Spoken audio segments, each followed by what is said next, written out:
would welcome her to the stage. Thank you.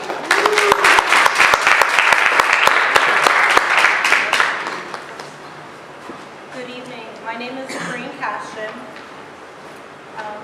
I would like to dedicate this to my friend Petrie Kapoor. Yesterday was his birthday and he was taken from us way too soon.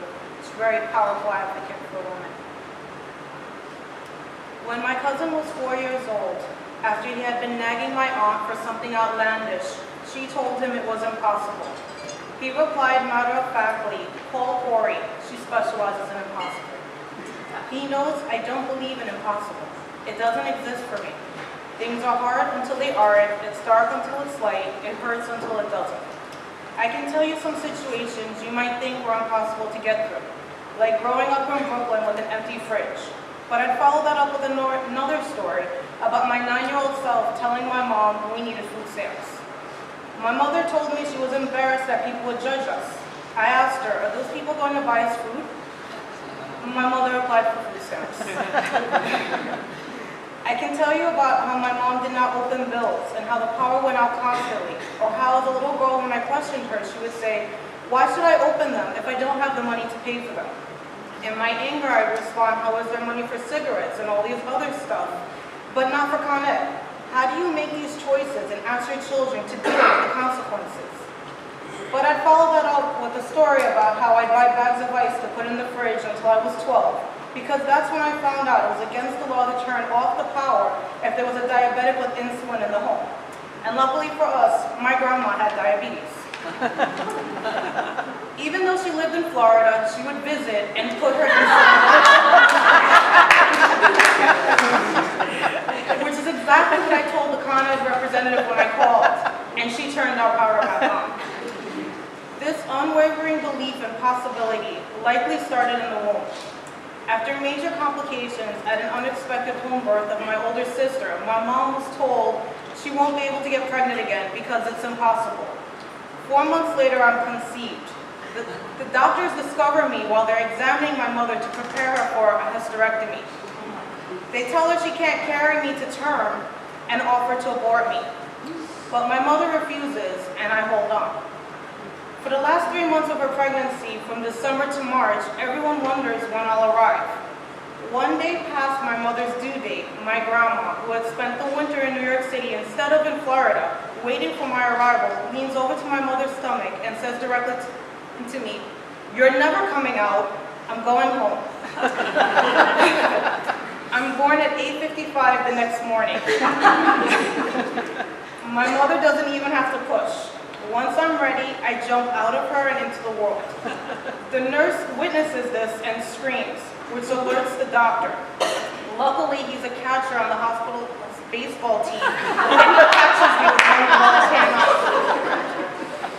So throughout my life, it's been my uncles who nurtured this innate belief in possibility in me.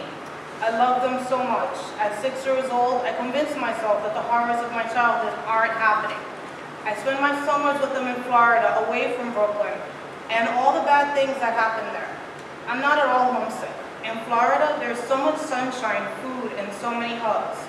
Every evening I watch the sunset in the backyard with my uncles, and we just breathe, surrounded by my dogs, cats, puppies, lizards, chickens, and ducks. There always feels like there is more than enough for everyone. No one hits anyone, and arguments don't seem like the end of the world. One day my mother calls to check in on me from 3,000 miles away with cruelty and jealousy in her voice. She tells me my uncles will eventually marry women and have their own children and not be there with me anymore. In braided pigtails and tears, I go to my uncles and I repeat her words. They cry too when they tell me just because people say things doesn't make them true, no matter who says them or how much it hurts. They assure me that I am enough and that they have chosen me. As the summer comes to an end, I tell my uncles I want to stay with my real family and I want to be happy. I look at my older sister and say, "Tell them what will happen if we go back." She stands there terrified and rather than speak, has a severe asthma attack. My Uncle Charlie knows something is wrong, but rather than pressure us, he calls my mother and says the words that change our lives forever. "Carmen, why don't the girls want to go home?" I couldn't hear my mother's side of the conversation. I go somewhere else in my mind. I return when I hear my uncle's words.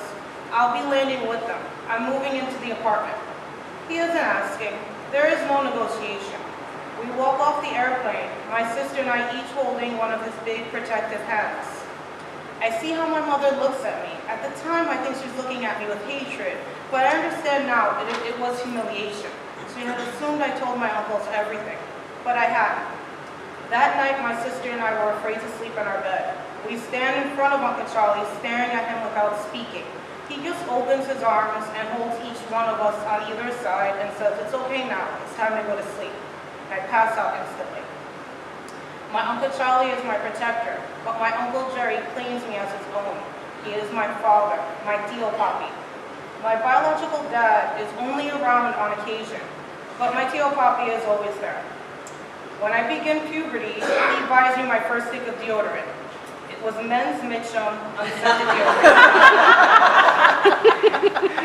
He tells me to go into the shower, scrub twice with soap and water, then dry completely before applying deodorant higher and lower than my armpit just in case. I follow the instructions and I pass inspection. During Hurricane Andrew, we were without power and water for days. My time of the month arrives and there are no sanitary napkins. With wires down in the water and wildlife running free in the streets, my Tio Papi goes out to find some for me.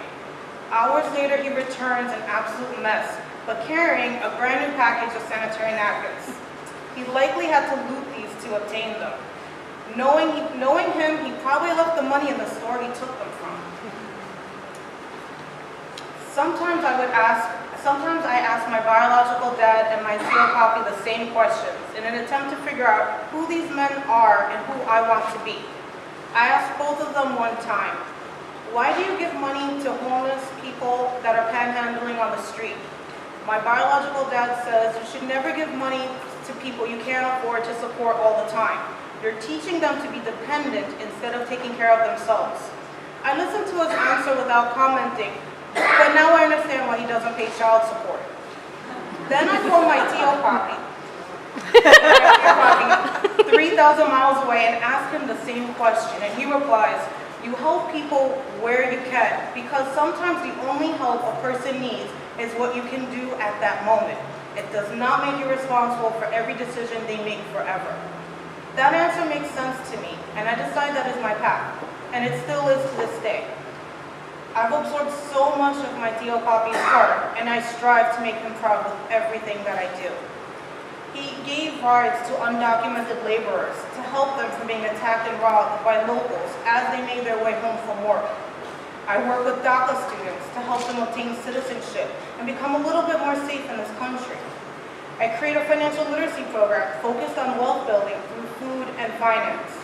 In 2016, true to my Tio Papi spirit, I started a new role at Brooklyn College as the assistant director of a program called CUNY Edge.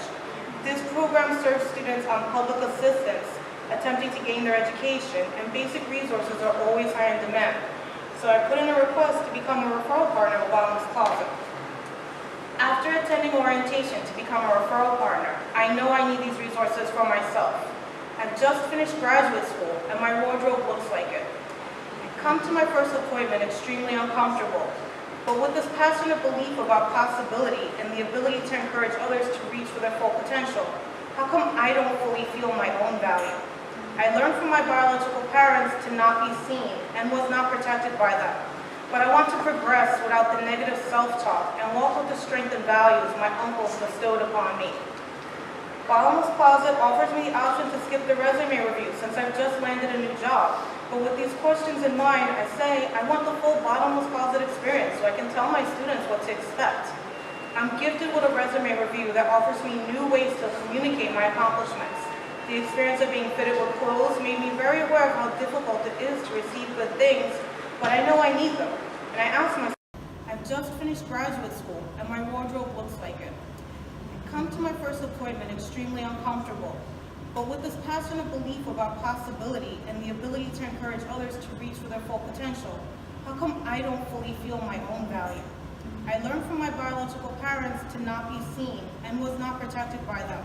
But I want to progress without the negative self-talk and walk with the strength and values my uncles bestowed upon me. Bottomless Closet offers me the option to skip the resume review since I've just landed a new job. But with these questions in mind, I say I want the full Bottomless Closet experience so I can tell my students what to expect. I'm gifted with a resume review that offers me new ways to communicate my accomplishments. The experience of being fitted with clothes made me very aware of how difficult it is to receive good things, but I know I need them. And I ask myself, how can I give my students what I cannot take for myself? So I take the clothes. The clothes are just the beginning of the journey. Through workshops to provide practical life skills, I find my focus shift. Bottomless Closet becomes one of those spaces to find much needed self-care. Every time I refer a student, I know I'm putting them into a nurturing environment that will enable them to grow their professional network and improve their lives. As I complete both my financial management and my professional development certificates, I look forward to bringing my relationship with Bottomless Closet full circle as a volunteer speaker here today and in future workshops. I will share my belief and possibility to support the success of other women with the same spirit, care, and concern I have received from both my uncles and Bottomless Closet. Thank you.